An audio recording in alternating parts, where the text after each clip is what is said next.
Bow fishing. Some love it, some hate it. It's a very popular sport. Not necessarily my favorite, but is it possible that we can reach a morally ambiguous ground? Is it possible to put it in a state where both sides of the argument are favorable, or at least in a better state of mind? That is the discussion tonight. Is it possible to adjust regulations to make it so that everybody can at least be somewhat okay with bow fishing? Welcome to the Bait Tank, where if it's fishing, we'll talk about it. Whether it's gear, techniques, stories, or the health of our waterways, nothing's off the hook. So grab your rod, sit back, and let's dive in.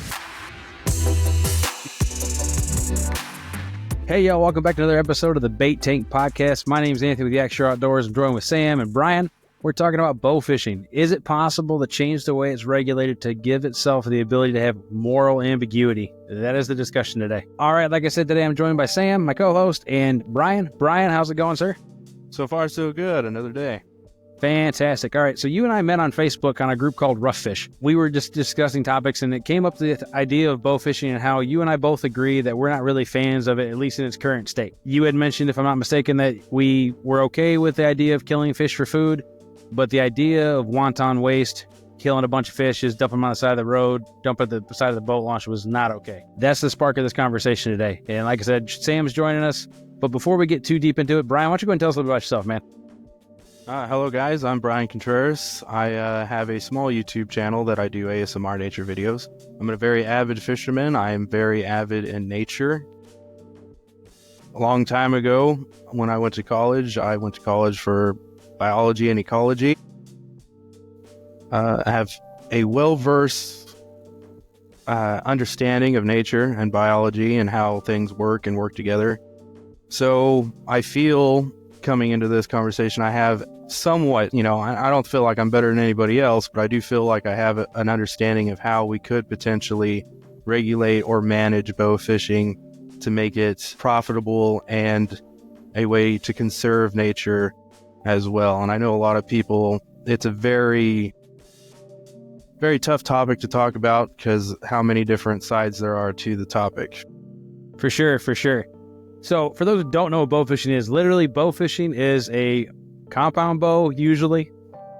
Looks just like something you use for deer hunting, but it's got a fishing reel attached to it. And the idea is you're launching this projectile on the end of a stronger set of line or even a small rope, depending on the setup. And you're usually targeting fish that are considered what is known to be a trash fish. Now, a trash fish being a fish that is not a sport fish, essentially. It's not something that is considered desirable.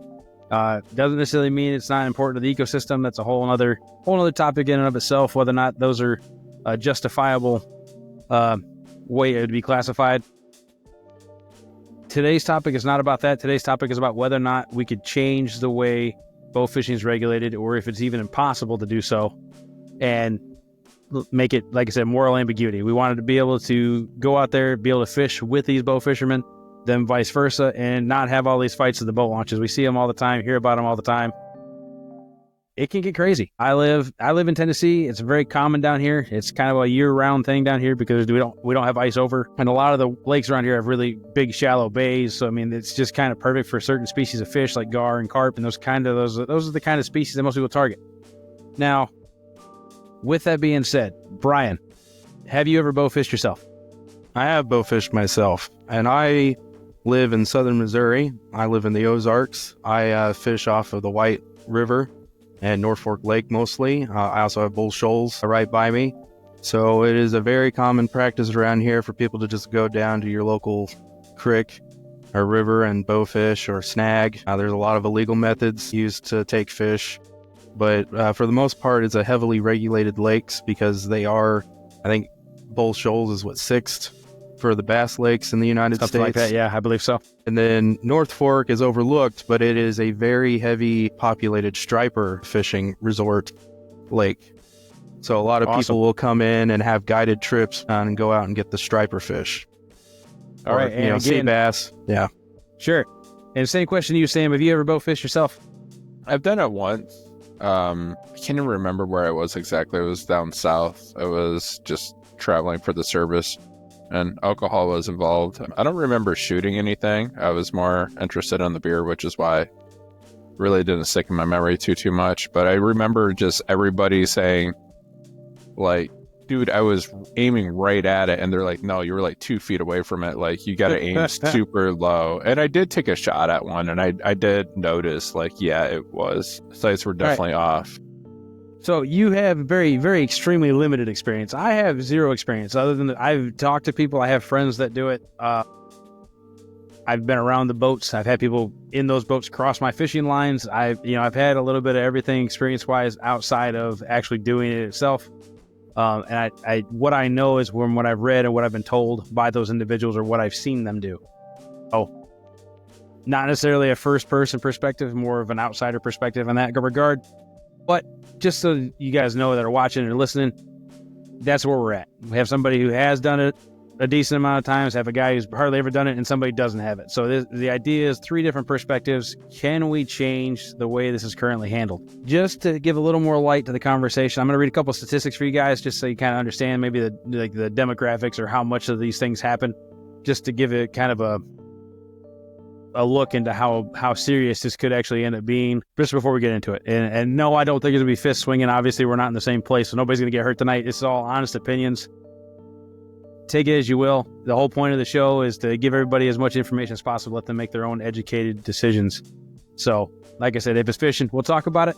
You're watching the Bait Tank, and to the statistics, the majority of bowfishers are male, according to the Oklahoma Bowfishing Survey report. And they're on the average age of 48 years old, and most of them hold either an annual 5-year license or a lifetime license. In terms of popularity, again, this is from Bio1, which is a surveying company. Bowfishing is most popular in the Midwest and Southern U.S., with high participation in states like Oklahoma, Louisiana, and Texas. Technological advancements in bows and specialized equipment have contributed to the sport's growth. Now, it is a growing sport. That's just verifying it, but it is a growing sport. It is something that's becoming more popular. It's not really something it's not something that's new. It's been around for a long time. Especially as a sport or something to do or activity to do outside of hunting season for those that are hunters, right? Still want to be outside, still want to do stuff. You already have the gear. What can we do to make it go all year round, right? Cool. In terms of the species, commonly targeted species include invasives like common carp and Asian carp, as well as native species like gar and bowfin. Obviously, there's concerns with that exists over the impact on native fish species due to the lack of catch and release practices. Obviously, if you're bowfishing, you're shooting them, they are not going to live through the process. And I could go into some more stats, but we don't want to go too boring into it. Brian, I'm going to go ahead and give you another shot. Sure. Can you, off the top of your head, give maybe some of the regulations for the state that you live in? Because you just said Missouri, if I'm not mistaken. So I'm not exactly familiar with the regulations in Missouri, but it's basically you're still under the basic fishing limits. So I believe it's 62 non-game fish a day. So if you wanted to bowfish, say, carp, you could get 62 carp because that's the limit of your non-game fish. I'm pretty sure that the bowfishing for Missouri is completely against any game fish species. So you're only targeting the non-game and the rough fish, basically. Now, when you say non-game, it's the same as just another phrase for sport fish, correct? Yes.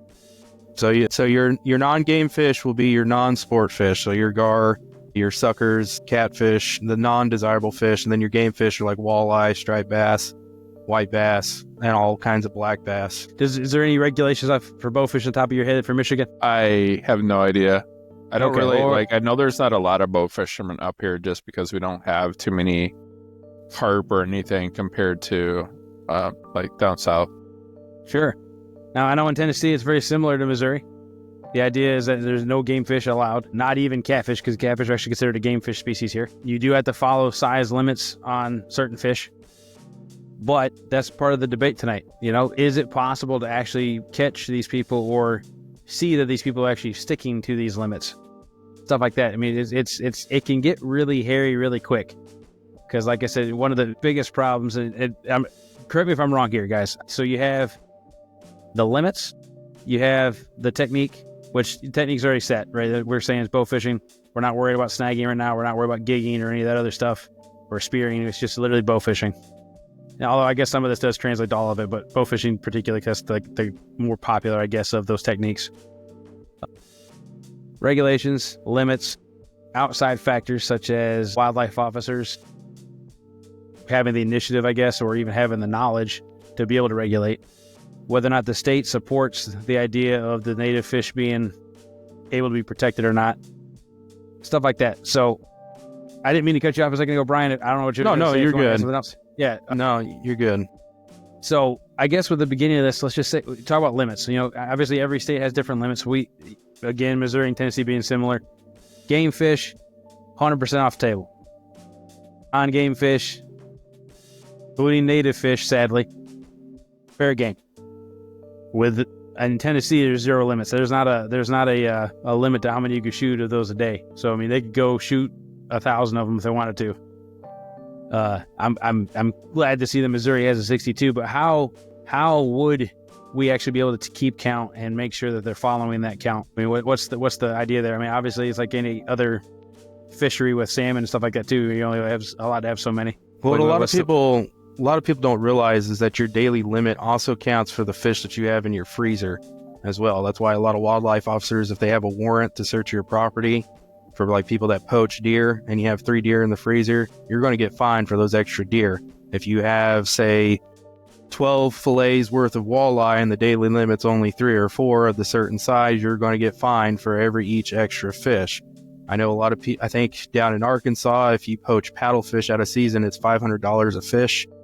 So they could easily go in and just check your freezer when it comes to daily limits if they wanted to. I mean, for the general idea, most of the time they just, they'll check your boat, check your registration, or if you're on the bank, check your license, and then they'll see what you got on your stringer, what you've been, keeping, making sure that they're up to length or not. And another thing that a lot of people don't understand, and I don't know if it's the same in your guys' region or not, but each individual lake in Missouri and body of water has their own regulations as well. An example, Bull Shoals, I believe, they could be the same, that the walleye are the same length limits, but I believe one body of water walleye have to be 20 inches and another body of water walleye have to be 18 inches to keep. Or the smallmouth bass down on the White River or the Buffalo River in Arkansas, the length limits are different than the bodies of water in like the scenic waterways by Eminence, Missouri. And then, of course, you get really complicated with the rivers with the trout. Each section of trout has a different ribbon color, which signifies the different regulations for the trout. So one section of river, you can use a treble hook with barbs. Another section of river, you can only use single hook barbless. So if you're going to regulate bow fishing, I feel with the amount of regulations that we already have, it wouldn't be too hard to regulate limits and length limits. It would just be kind of similar with snagging. Once you snag the fish, you can't release that fish. You have to keep it. So if you snag an undersized fish, then you're going to get caught with it or you're not. So that would be the job of the officer, to be regulating the fish that are taken and observing those sizes. Well, sure. So we agree that obviously just making the regulations would be easy enough. And obviously the enforcing part is going to depend on some factors, right? Obviously, if they're bank bow fishing, they're kind of limited on how far they can move. They're kind of limited on how easy they could hide the fish carcasses or whatever, for lack of a better term. But the guys that bow fish from a boat, what would it take to be able to enforce those regulations better, you think, with a boat? Because obviously they can move all they want, dump them somewhere, go to the other side of the lake after they shoot 10, all that good stuff. Well, I know that we weren't really discussing the other methods, but honestly, I don't think it would be much more reasonable than observing snagging when people go out and snag or gig suckers. You can do the same observations that they do when they regulate that. I mean, you're just going and seeing what fish they've been catching, what fishes are in their boat. The officers go out at night when the snagging and gigging is most active. So I don't see it being an issue at all. I got you. All right. Well, then the only other thing, speaking of that regulation part of it, what about the native versus sport fish? Obviously, everybody knows. Well, I say that everybody knows. Anybody who's been fishing for any kind of length of time knows what a largemouth bass is, knows what a smallmouth bass is. But what about some of these species such as obviously not so much out in Missouri because I don't think they're out there yet, but like in the deep south and the southeast, even some of the northeast at this point, stuff that's something like bowfin versus snakehead, two very similar looking fish. You see it. I know we see it all the time on the rough fish page. We see it. Well, not as much. That one's actually fairly well regulated. But a lot of the other groups I've been on Facebook, there's a ton of misidentification of fish. We're like, oh, hey, I killed a snakehead, and it's actually like a whole pile of bowfish. There's even been some posts, and actually I've seen it in person even, where some of the wildlife officers aren't getting their fish identification right. How critical should that be, and do you think it would make a decent impact or a big impact even on this type of regulation or enforcement? So, if I may, it is a big impact. And as a wildlife enthusiast or an outdoorsman, it is very important that you can identify the game species that you're taking. An example, not necessarily with a game species, but identifying a water snake compared to a cottonmouth. You're wanting to respect the wildlife that you're taking. It's part of management. So if you're put in this position, you need to be able to identify all species, not just the game species or your regulated species, so you can handle these situations. So if an officer is not fulfilling that progress, then I believe that's a lack of education on their part. That's a personal opinion. A lot of people will disagree with that. But if somebody goes out and says, oh, I just shot 10 feral hogs, but they accidentally shot, somebody's farm pigs, it's the same as going out and saying, oh, I just shot 10 common carp, but in fact, they just shot 10 buffalo. And that will, that affects conservation. And the reason I made that reference with the buffalo and the carp is carp are very prolific, while buffalo take up to, 30 years to mature to reproduce properly. And they can live 60, 80 years. They're a very slow-growing fish. But they're very sought-after fish by a lot of the rough fish anglers. For sure. And it's interesting to bring that up about their age, right? Because I actually just read a study. I'm not even sure where I saw it at, but it was somewhere on the internet. But it was for, I want to say it was Twin Lakes in Minnesota. I could have that very much wrong, but it was for a lake up in Minnesota. And they were doing a study, and the majority of the population that they surveyed, with the exception of a couple, almost all of them were 60 years or older, which suggests that they have a hard time breeding, but they have a long lifespan. So like you said, that you're taking out these certain fish and not knowing what's going on, you could very easily wipe out that population. If they really can't breed till they're 60 and all of a sudden you're shooting all the big ones, well, then if the little ones can't produce right until, say, they're 60, what happens? What can you do at that point? Another hard thing to regulate, and an example would be, people call around here perch. Everything's perch. Bluegill or perch. Perch or perch. I know down further south, a lot of time they're called bream. So you have multiple names for multiple species. Bowfin, they call them mud dogs in a lot of places, I believe. There's other names for bowfin. So then it makes it a lot harder because you're trying to identify what somebody thinks they know. We had the issue with the conservation with hellbenders in Missouri because a lot of people thought they were mud puppies, and they would just go out and decimate the populations. And luckily, through conservation, a lot of our populations are rebounding through efforts and stuff. But these are just examples of the hardships that it would be to regulate a lot of the fishing situations, especially with bow fishing. Sure. Like we said, the major pain point, I guess, is the fact you can't release them. Once you shoot it, it's gone. I mean, unless you miss or unless you nick it. And if you nick it, it still may not live. But of a successfully shot fish has a 100% mortality rate. There's no coming back from that. And unfortunately, I do know people that are catch and release bow fishermen. How does that work? They shoot the fish and they just release it. What are they aiming for, the tail or something? I mean, what are they doing? Trying to hit it in a non-vital area, I guess? I mean, that makes no sense whatsoever. Then you're just giving a injured animal just... It's like shooting a deer in the leg and they give it a hug and then let it go. What? Okay. Yeah, and so that's a new about concept for me. The hog thing, this is just random, but at least in Michigan, if you see any pig outside of a farm, like fenced-in area, you're kind of required to shoot it because...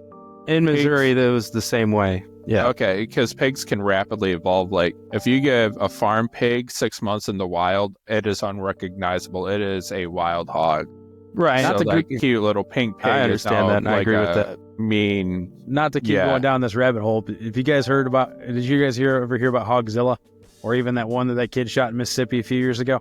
I also heard that they were very corn-fed Yeah, exactly. raised. Well, that one in Missouri specifically was a farm pig. The guy had reported missing. The farmer had reported missing, I think, if I'm not mistaken, like you said, 3 or 4 weeks before. So it wasn't even not that long.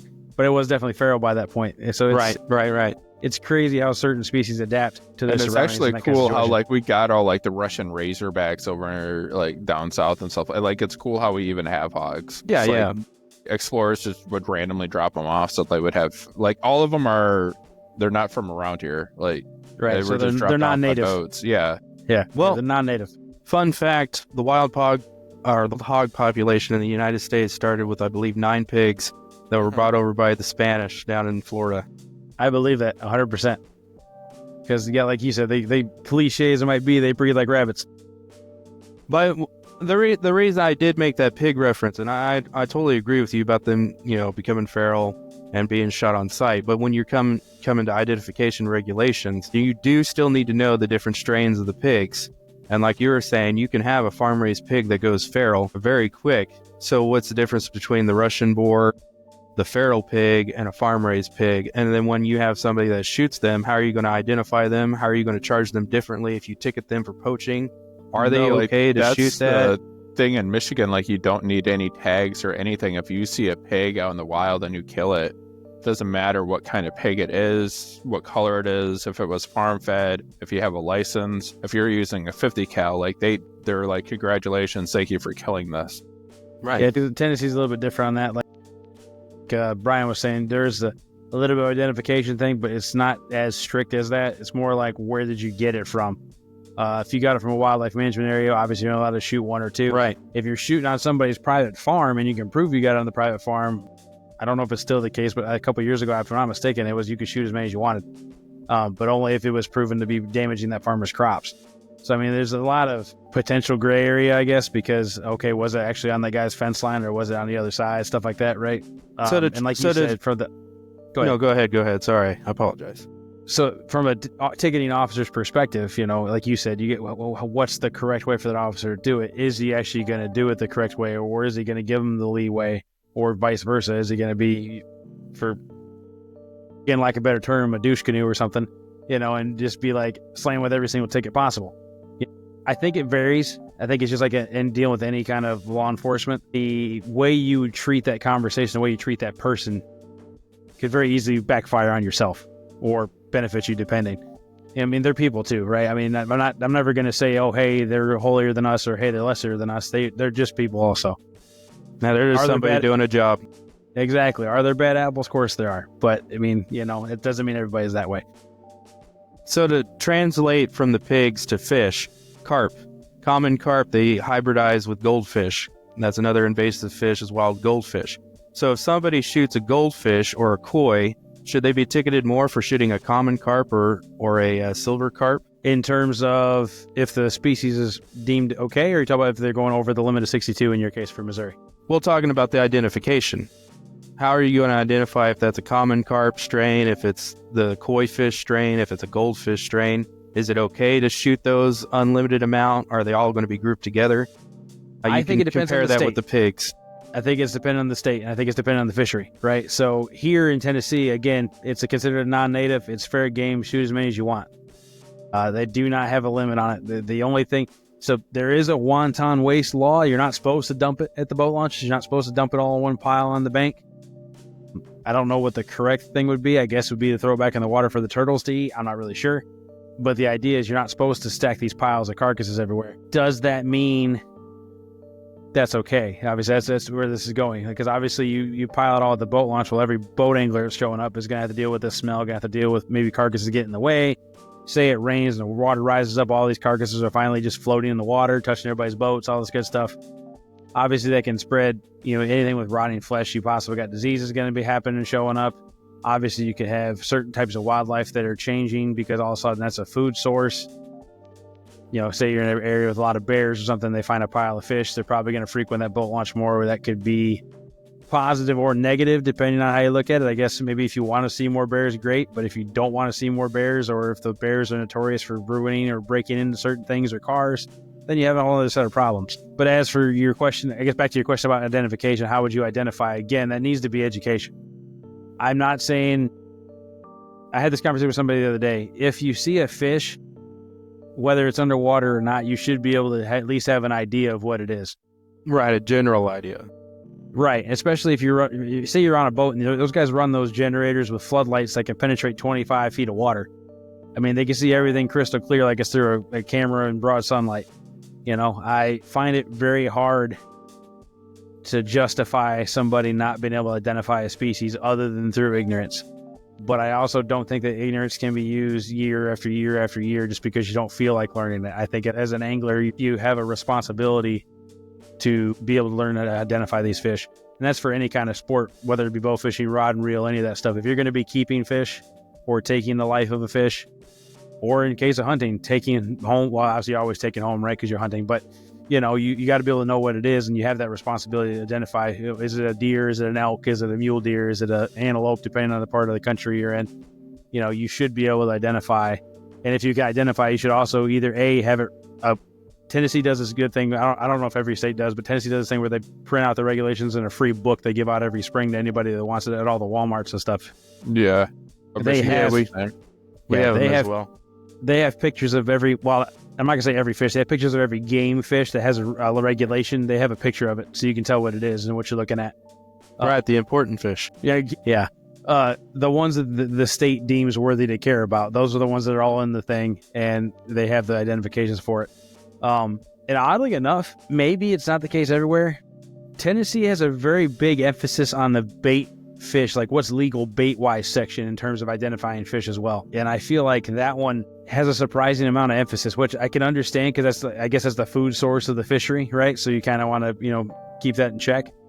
But it caught me funny when let's really look into it one day. Like, geez, they went into that has this fin with this color and this many spines on the dorsal fin. I'm like, it's a bait fish, right? But Tennessee has a lot more rivers and creeks that people fish. I mean, it's very popular for like smallmouth. So when you're in those small rivers, a lot of people like to fly fish and stuff. You're going to catch them smaller fish. So it's very important to identify the small fish if you're wanting to use them for bait for the bigger fish.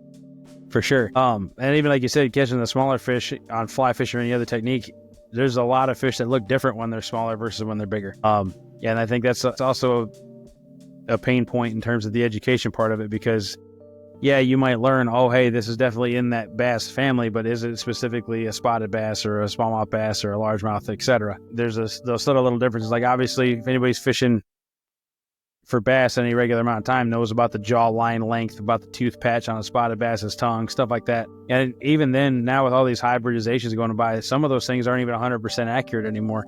Right. You might catch something that is completely a hybrid, like the mean mouth are really bad right now. They were just doing a study on Chickamauga and Nickajack recently, well, the Tennessee River in general, but specifically those couple lakes where the smallmouth population has dwindled quite hard.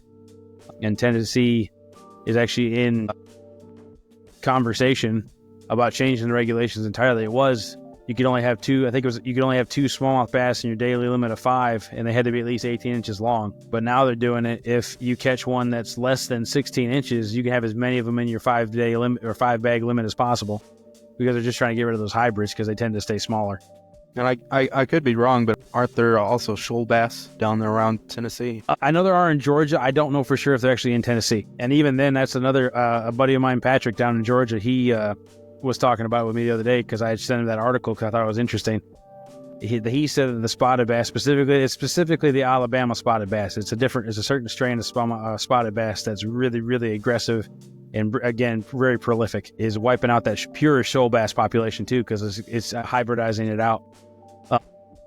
And again, the whole native versus non-native, that's a spotted bass is still considered a sport fish.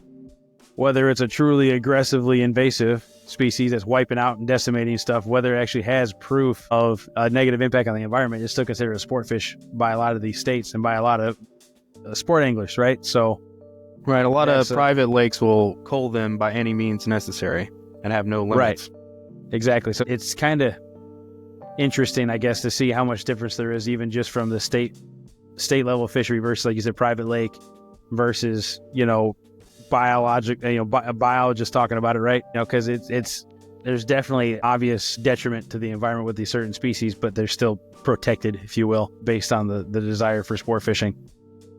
And a lot of times there's a misunderstanding of the detriment like gar. People feel like gar would just wipe out species, but most of the time, gar are a clear sign of a healthy river, and they're basically the vultures of the river. And You got that. Then you yeah. got suckers. That same thing. Yeah. Suckers keep the bottom of the riverbed, sifted and moving. So it prevents a lot of the death and decay that happens underneath rocks and gravels and stuff. For anybody who's an aquarium enthusiast, you know about that. You have the gas pockets under the bottom, so they kind of help keep that in check. But again, it's a sign of a healthy fishery. But anybody who doesn't know about them or doesn't learn about them isn't going to know that. Right. So I know a lot of the ramps have somewhat of a, they post the boards with the slight information on fish and everything. Sure. Well, then you also have the warning signs. Oh, hey, don't move the zebra mussels. Make sure you wash your boat. All that good stuff. But just to shift the conversation a little bit. So when it comes to, I guess, globally accepted invasive species, we're going to use the Asian carp as an example here.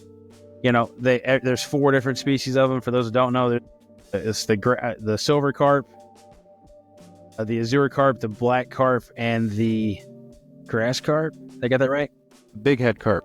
Big head carp. Sorry. Yes, the grass carp and the silver carp are the same thing. Sorry. So yeah, they got those 4 species. Obviously, the big head carp seems to be the big head carp and the black carp. I think are the 2 that are the biggest problems in terms of they eat everything, because the other 2 are kind of more herbivorous.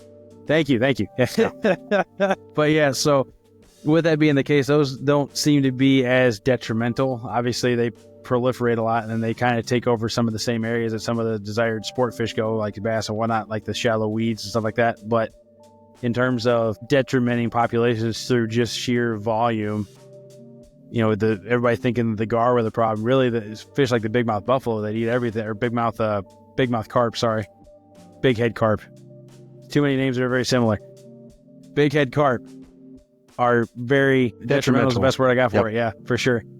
They just decimate populations. And I know out west, I think Missouri is one of them too, but Iowa is another one. There's another guy I watch out there in Iowa that catches them a lot, and they're all kill on site. And it seems like a lot of the spots, you just in the last couple of years have shifted. He'd go fishing for everything there, and all of a sudden he goes there and he might catch 1 or 2 bluegill, but it's almost all big head carp. Yeah, I believe they're trying to reintroduce the alligator gar to the Great Lakes to control the carp population. I'm not opposed personally, because it's one of those fish that was kind of there in the first place anyway.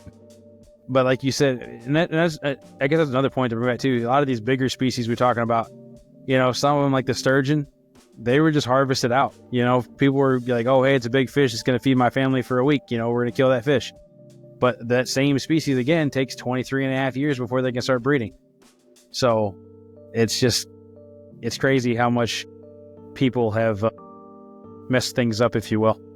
Well, to touch on the subject about the different species, I guess a great example would be snakehead in Florida. It's a very controversial topic down there, but the snakehead in Florida has practically become a sports fish, and sports fishermen target it all the time. So even though it is a cull on-site fish, a lot of time people do catch and release. And a lot of times they're not targeting the snakehead when they catch them. So I guess to kind of translate that topic into this is, if now that the environment has accepted the big head carp and it's kind of stabilized, is there even a point worth trying to cull it? It brings in, thousands of dollars every year in tourism from people going out trying to catch the fish, supporting bowfishing, gigging, snagging, different alternative methods. You can catch them on jigs. So people are, using lightweight tackle and spinning rods to catch 20 plus pound fish that are super easy. So, and kind of like with common carp, the common carp have kind of, and I know people hate the word naturalized, but they've kind of adapted and become part of the ecosystem. Gar eat the carp. Carp are also in the food chain with shad. So like on North Fork, they help feed the striper population and the catfish population. They're also helping feed bass. So like your trophy bass that people fish for when they're fishing the bass tournaments on Bull Shoals, those are fed by carp. So if removing them now, is it a benefit or is it more of a negative impact? So I would say at this point it's a negative impact. I don't know about Sam. What do you think, Sam? You're zoned out, buddy. You're zoned out. No, I'm trying to think. I just don't like it. It's needlessly killing. You can use the meat. Identification's key. I think there needs to be like more enforcement behind it. It needs to be treated like hunting or something, or like in Florida where they get like tags, like congratulations, you get 20 tags for the year, use them how you want, like that kind of system. If you dispose of them illegally, you get fined.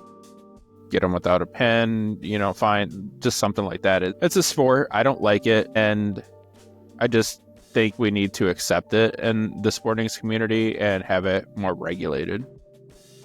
I can agree with that. Like bringing one big fish to dispose of another problem fish. Like they've done similar things in Michigan, but we had a coyote problem. They brought wolves from the Upper Peninsula. They replaced one nuisance with a big problem because there's no natural predators for wolves, but there were for coyotes. It was just coyotes outbred like bear attacks and stuff like that. But now there's no regulations on wolves, like you're not allowed to hunt them, and they just, because all the roadways they can run. So I think we need to regulate the people, not so much the fish. It needs to be like situational, like you're not going to shoot as many carp up here as you would in Tennessee. So I don't know. No, I get what you're saying. I think it needs to be regulated more personally too. I mean, again, I commonly use the statement: if I shot 100 deer and put them on the side of the road just to leave there, people would try to hang me. You know what I mean? Mm-hmm. So yeah, like there's been quote unquote graves, like people just dump the skeletons, and like the DNR and conservation officers have to look into this as poaching. And I think the same things need to be done with fish. Like I know there's money in it for like businesses, like charters and stuff like that, but if you don't want to keep the fish, donate the fish. If you get caught destroying the fish illegally, get a ticket. I don't know. Hey man, it's your opinion. You're allowed to speak your mind. That's the whole point of this. And there's definitely people out there that feel the same way. I think that's what it boils down to. I agree that it's not going to go away. I don't find it to be necessarily a wrongful sport, but I do think it needs to be regulated more. And I don't foresee it really being a problem as long as people take the responsibility to be able to identify fish. You have the means and the time. It's not like the fish are flying by at 1,000,000 miles an hour and you only have that split second to shoot them. It's just like duck hunting. You have several seconds to be able to identify it first. In duck hunting, I know there's severe fines for mischoosing the species. Yeah, you have 10 seconds to figure out what species of duck it is and whether it's male or female. Right. To those guys that could do that, I applaud them, because being able to see this little tiny speck up in the sky and be like, hey, it's that one, I can get that one. More power to you, dude. Good job. I am not that. I wear glasses. I'm blind. I'm blind as a bat. Ask my wife. So if I take the time to identify a fish, I think it's my responsibility to do so before I take its life. Same with an animal. Same with anything else. There's antler restrictions up here, and you'd be like staring at a giant 4-point, and I've been glassing like 6 points. Like, come on, I need to put brow tines on you because deer are finicky. Sometimes at 6-point, they don't got the 2 brow tines protecting their eyes. So you gotta wait. And I can't tell you how many times I'm like, man, I don't know, that looked like it could have been, but not, and just be more on the mountain right and not take the shot, I guess, instead of potentially being the mountain or at the base of the mountain and just being wrong about it. Right. So. But go back to I'll be honest with you, I forgot the question. What was the question again originally? Brian, you asked. Oh, was it removing the species, a full species, detrimental or beneficial? Right. I think at this point it's detrimental. Because if you have a species that's established, whether it be snakeheads, I'll go back to snakeheads in a second, but whether it be carp, whether it be the Asian carp, whether it be common carp, whether it be brown trout, because obviously those are actually an invasive. People don't know, it's not common knowledge, but they are actually an invasive species. They were brought over from Europe. It's completely decimated the New Zealand. Well, I say decimated. It's decimated the native wildlife in New Zealand, but it's a very popular sport fish there, and it's actually one of the biggest reasons people travel there from a fishing perspective. Well, I mean, fishery. New Zealand is basically a sportsman paradise because of all the different things that have been introduced there. Exactly. Deer, turkey, or but it's specifically all those were not there originally, So yeah. I mean, let's talk about that a little bit. I mean, look at the native population of fish in Missouri or the United States in general. Look at the native waterways. Originally, white bass and striped bass aren't native to Missouri, but white bass are, and they used to go all the way from the Gulf of Mexico all the way up. But one of the major things that we have impeding that is dams. And since we have dams now you have to stock fish because they can't make their migrational patterns. I know up north they got the steelheads and they're actually starting to free up the waterways. So, it goes from one touchy subject to another touchy subject.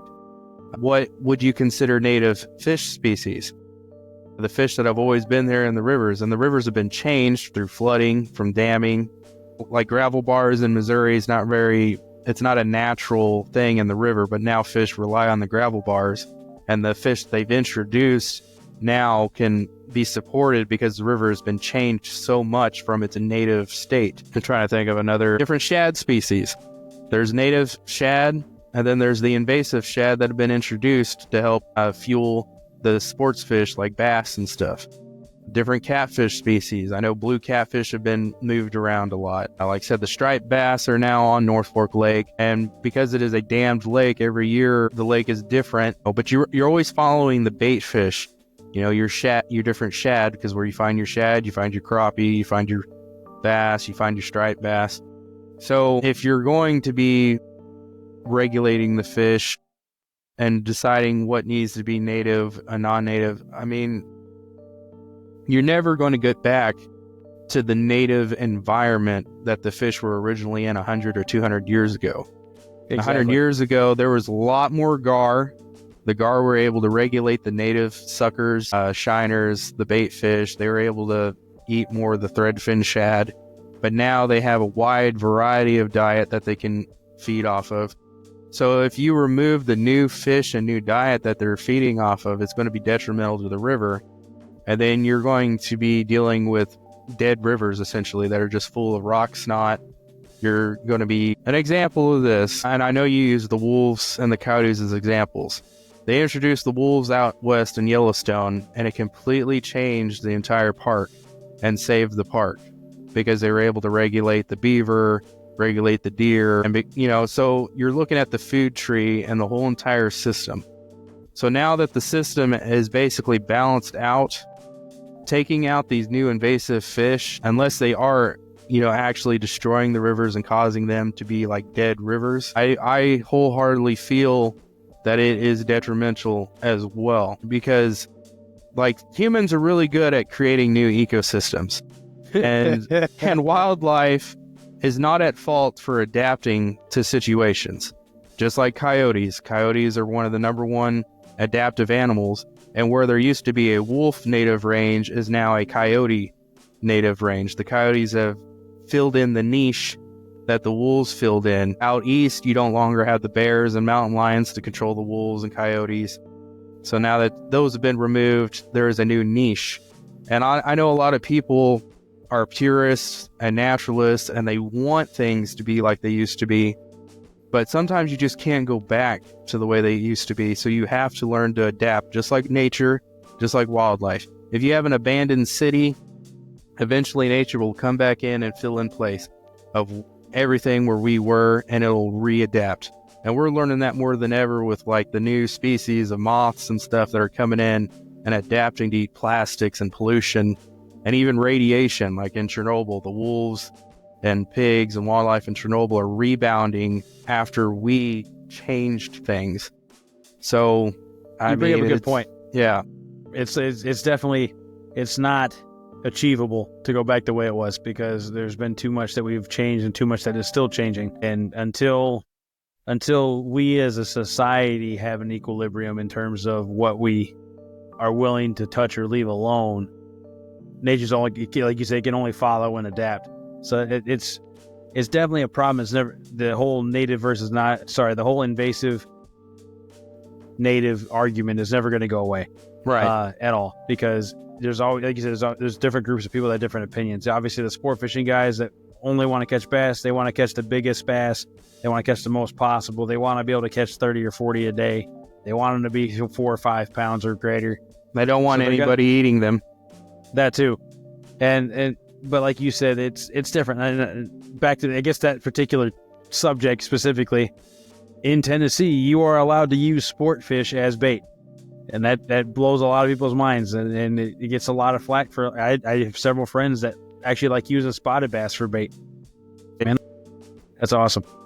But yeah, so obviously that's never going to go away. It's always going to be a problem. But in terms of bow fishing, bringing it back a little bit, right?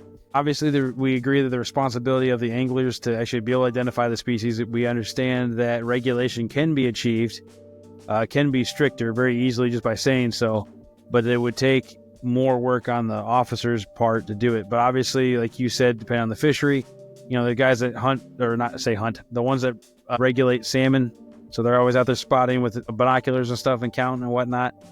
That type of behavior is already done in certain areas, and I don't think, I'm with you, I don't think it'd be too hard to actually regulate it more. The biggest thing would be the honesty of each individual. I think that if somebody's caught doing that stuff, it should be much steeper on the fines also, personally. I think that if you're doing something like that, completely violating the law that was put in place to benefit you, like obviously all they say was, hey, in Tennessee, you can shoot as many fish as you want. We don't care as long as it's not a non-sport fish. Fair game, but don't put them on the boat launch. I think you put them on the boat launch, it should be a much stricter fine. I don't know what it is off the top of my head, but I remember hearing the number. I'm like, it's really not that bad, Yeah. I think it should be something where you lose your license for so many years or something like that too. And then obviously that has its own repercussions and going down the road and whatnot. But I think something like that the punishment should be more severe to support those regulations. And that naturally is going to keep honest people honest. I mean, because if you think about it, locks on a car, right? If you lock your car, all it does is keep an honest person from breaking into it. If somebody really wants to break into it and break the rules, they're going to do it anyway. Right. So those people that are doing that should be punished more. But by setting regulations, you keep people honest. And I think that's generally a benefit for any kind of fishery or any kind of environmental anything, really. Signs that say don't feed the bears. So all of a sudden somebody gets hurt because they fed a bear. Well, you should be in trouble because you completely violated a sign that was right there, So I don't know. Well, I mean, another argument is you're taking a life. It's not just like you're going out and mining a rock or something. You're actually taking a life that is a resource to feed your family, to feed somebody else. So the argument is you're throwing 60 fish away and in a ditch. Well, over in Europe, a poor family, they buy one of those fish every week to feed their family. So, I mean, there's potential to not waste a resource. I mean, I know people that, the gar are very well hated around in this area. They're just beaten, thrown on the bank. But, there's people that do the same thing to blue catfish. How many people love catfish? Well, blue catfish are seen as a nuisance in places where they just throw them on the bank. Same with bowfin up north. So I have a story for that blue catfish. So I was fishing with a guy. I was actually friends with his son, but we were fishing, man. We were fishing for bass, whatever. That was their favorite species. And he was throwing a blue fox, which a blue fox, for those who don't know, is a fairly expensive inline spinner. It and Meps are the two most expensive ones, right? He was out there and he fished. He hooked, and this catfish probably weighed 25 pounds. It was a good fish, good sized fish. He got up on the bank, had his blue fox completely crushed and destroyed, and this guy was trying to take a rock and beat it to death. I'm like, dude, hold on, I'll get it for you. I'll give you a new one, whatever. What's the point in killing that catfish? And it was just because he was mad that it crushed his spinner, and it was in his eyes a trash fish, even though it was a sport fish in Tennessee. And so even with the education part, obviously somebody's opinion of something is going to affect the way they feel about things and the way they act too. But that's something that unfortunately we can't change other than by just putting the information out there, letting somebody make an educated opinion as opposed to an uneducated one or an ignorant one, if you will. Well, I also feel that as sportsmen, it's our job to be good promoters of good practice, a good sportsmanship, and to help influence the next generation to give wildlife a better chance against somebody just being angry and wasteful. Agreed 100%. Well, with that being said, we are approaching the hour-long mark. I think we're kind of all on the same boat here, on the same page. I hope that if you're watching this, you guys have gotten some information. Obviously, if you're into bow fishing, we would love to hear your opinion about whether or not you think we're right or wrong. Keep that discussion going. If you're watching on YouTube, put it in the comments. Otherwise, you can email us at thebaittank@yahoo.com. Feel free. We would love to keep the discussion going. Love to get you more information if you want it. Obviously, you can do some Google search and get some more information if you want. Check out some of those sources like the Bio One and Nature Conservancy and the Oklahoma Department of Nature, or what was that? I said that wrong, the last one wrong. But The information's out there. The Oklahoma Bowfishing Survey report, stuff like that. That information's out there for you to get and to access. But generally speaking, I think that the conclusion for tonight's discussion is yes, it should be regulated more, both in terms of being put as regulations in the first place, but also making the punishments more severe. Obviously, we do agree it varies from fishery to fishery. That's undeniable. It's like any other aspect of fishing or conservation. With that being said, we're not saying, hey, no bow fishing at all. There's a place for it. It's just like hunting. You do have to maintain populations. You do have to keep things from getting out of control.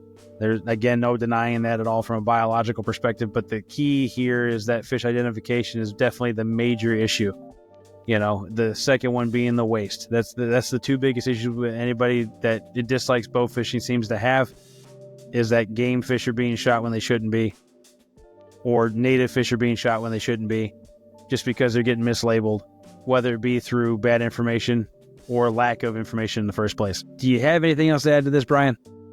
Well, I mean, just try to put yourself in these positions the next time you're out fishing. Somebody that spends their entire life, they just focus on fishing one fish. They're fishing paddlefish, they're fishing trout, bass, and then you come across the fish that you're wanting to try to catch just dead on the bank and being wasted. But just imagine the emotions that fisherman is going through. And that is why people are getting so frustrated with the topics. I've seen largemouth bass that have been bow fished. I've seen giant 6-foot gar that have been bow fished. I've spent all day fishing for brown trout and then come back to the boat ramp and see one that's just been speared through the head, dead. And that's the White River is the trout capital of the world. Right. So, you're going out in the morning when it's 1 degree outside and you're fishing all day, whether you're fly fishing, spinning reel fishing. You spend 6 hours trying to just catch that big 1 to 2 pound brown trout. And, you may or may not catch it. And then you come back to the boat ramp and then you just see one dead that somebody beat over the head, or you see like 8 or 10 of them filleted by the ramp. That really gets the emotions going. And on top of that, if it's a whole fish that somebody didn't even eat and it just got wasted, I've seen that several times. It's very upsetting. For sure. And like Sam said, it's something that could very easily be prevented. It's something that it's unnecessary. Anybody who hunts for anything, it should be labeled as poaching. It should be an issue. Again, that's the responsibility of the states. I agree 100% with that. And yes, until the states actually push that issue, it probably isn't going to change.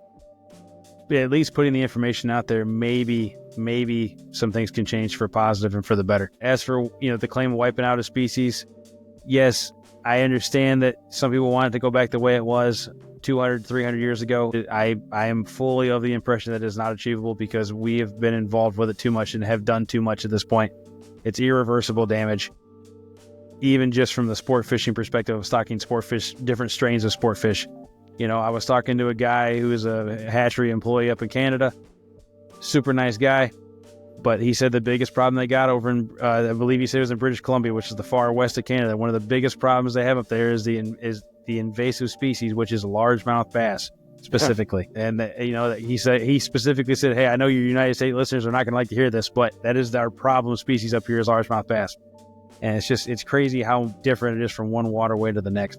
But again, the whole point of the bait tank is to get the information out there to let you guys make your own educated opinions.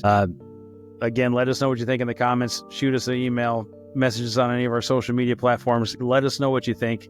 Let us know if we missed anything. We'd love to hear it. We'd love to talk about it. And Brian, if you don't, I know you said you had a YouTube channel, man. Yes, sir. Please tell people how you get a hold of you and see some of that stuff you got going on. If you just go to YouTube and look up k.b.adventures, I post ASMR videos. So if you ever want to relax, if you want to, while you're building your lures, if you're fly tying, doing maintenance on something, if you love art, if you just want to relax, if you want something relaxing in the background while you're reading, go there, hit up the videos. I got tons of river videos. I got some of the ocean. If you just like nature, please give me a like, subscribe, comment. Help me get boosted in the algorithm. So I appreciate you having me on and inviting me on. Sure. And before you go, I got to ask. I've been staring at these aquariums the whole entire last hour we've been talking. What is in the aquariums? I have a turtle in this one right here. And in this one, it is I don't know if you're familiar with aquarium fish, but Corydora and Plecostomus, which are native to South America. This tank is mainly designed around the cories and plecostomus. That's why it has a sand bottom. It's for the bottom feeders. So it has a bunch of cories, plecostomus, it has guppies, tetras. So it's basically kind of to represent like the Amazon rainforest, essentially. And if you'd like to see it, I do have it on my YouTube channel, so you can watch what goes on in the tank. For sure, I would definitely have to check that out. Well, you guys, that is Brian. One more trick question for you. Yes, sir. Are you using those fish in that aquarium for bait? That's fair. But the answer is no. The answer is no. That's the way it should be. The answer is no. We don't want to make it worse than it already is, right? Those fish are not from here. We do not want it. We do not promote that. All right, the invasive. Yes, they're technically not from here. So yes, we do not want to do that. But I appreciate the honesty about them being expensive, because obviously that's also an issue as well. Yeah. So, well, guys, thank you again. My name is Anthony. I was joined by Sam and Brian tonight. We were talking about bow fishing, whether or not regulation could help it get into a state that is more socially and morally ambiguous. I think it can be. I think that's been the general conversation tonight. It definitely could be. It's definitely got some problems and some hurdles that we have to work through. But it's just a matter of time getting the information out there. But again, let us know. Put the comments out there. Send us a message.